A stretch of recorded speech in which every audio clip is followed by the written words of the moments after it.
Hi everyone, so this is Asma Mushtaq from eevibes, and in today's lecture you will learn about the projection of a vector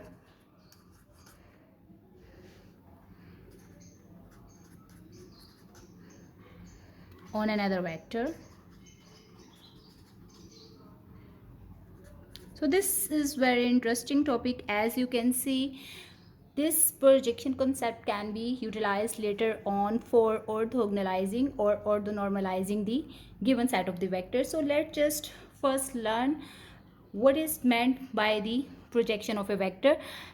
Suppose we are having a vector A and another vector B, and they both vector belong to R2, or you can say they lie in the two dimension space.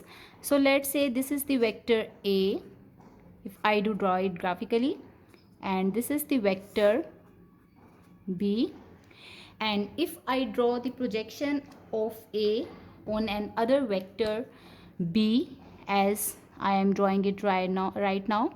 So this is basically drawing a perpendicular of vector A from the vector A on the vector B.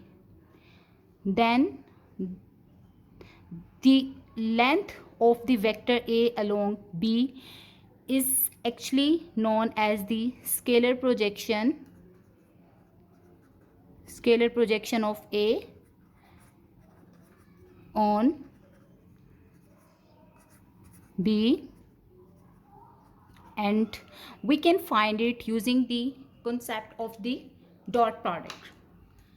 Since we know that A vector dot B vector is actually equal to the product of their magnitudes and then the cosine of the angle between them. All right. For getting the idea of the projection, we know that the vector is actually the combination of its horizontal and vertical projection. So if I do write it at, this is actually equal to A cos of phi. All right, and if you want to derive A cos of phi from here, all you have to do is A cos of theta is actually equal to A vector dot B vector, and then you will do what? You will divide it by the magnitude of the B vector. On further simplification, you can say that A cos of theta is actually equal to A vector dot B vector divided by the magnitude of B. And from the definition of the unit vector, when we divide a vector by its magnitude, we actually get the unit vector. So we can also write it as A dot B unit vector. And since we know that the dot product of two vectors is actually a scalar quantity, so that's why it's called the scalar projection of A on B. Okay, it must be certain magnitude. For further understanding this concept, let's take two vectors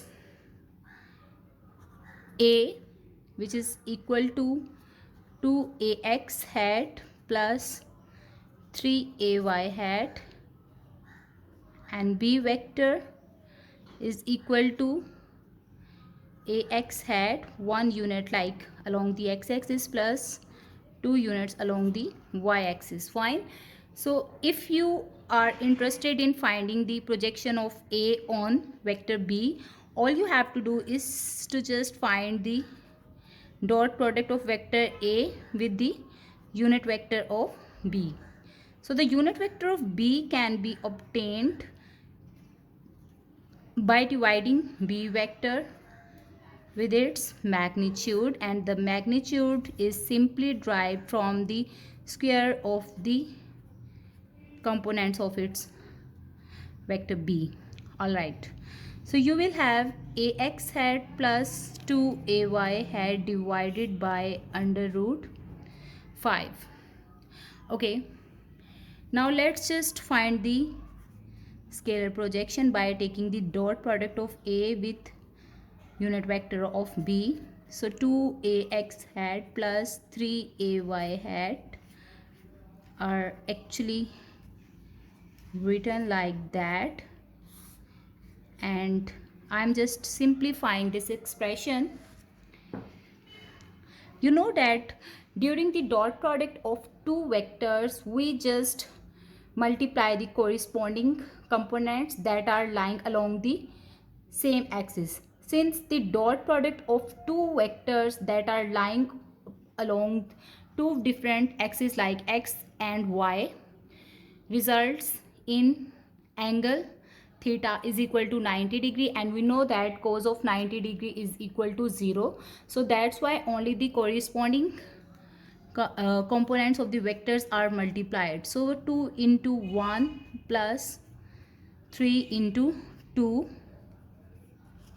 divided by under root 5. Okay, let's see. We will have 3 2s are 6, 6 2 plus 8 over under root 5 is the scalar projection of vector A along or on B vector. It can be noticed that it's simply a magnitude, and it tells how long vector A is on along B. All right. Thank you for watching, and in the next video part I will explain what is meant by the vector projection of A on B.